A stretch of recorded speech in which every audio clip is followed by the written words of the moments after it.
I've already showed you this, but I'm going to show it to you again. And when you're getting into building websites, one of the things you might want to do is look at websites that you like and figure out how the heck did they do that. And you can't see all of the code that they wrote, but you can see the code that they sent to you that was interpreted by your web browser, right? So when we looked at that picture of web servers and application servers, application server, so here's a good picture. When we looked at this picture of web servers, application servers, the application server is going to write, there'll be code here that gets executed and turned into HTML. So when we looked at that Cold Fusion if statement, right, here was the if statement.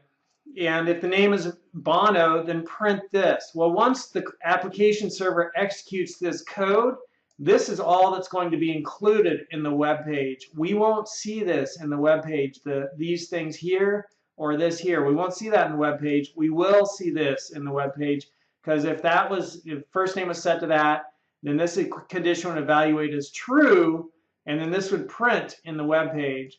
And so we wouldn't see these if statements or that stuff right there, but we would see this. And the reason I'm pointing that out, because if I want to see the code of this website, I can right-click it, and I could choose View Page Source. And here is all of the code that they used for that website.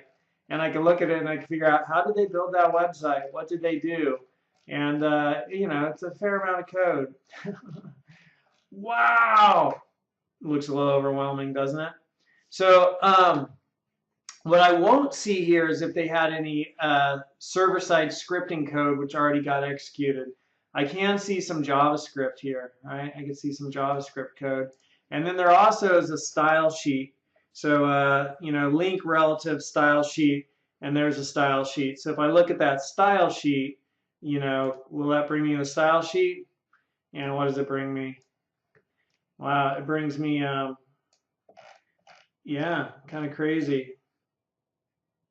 Oh my gosh, look at all that. Anyhow, you can look at that and try to figure out how did they build this one web page. The most important thing is view page source. Sometimes it'll make sense, sometimes it won't. Let's look at it on my mom's page, see what that looks like. View page source.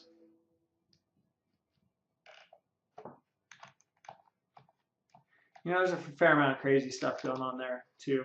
All right, main thing you're learning here is you can right-click any page, choose View Page Source. The option that you choose, might be a little different depending upon what browser you're using, but there's always some choice to see the source code that the browser ran to execute and give you this.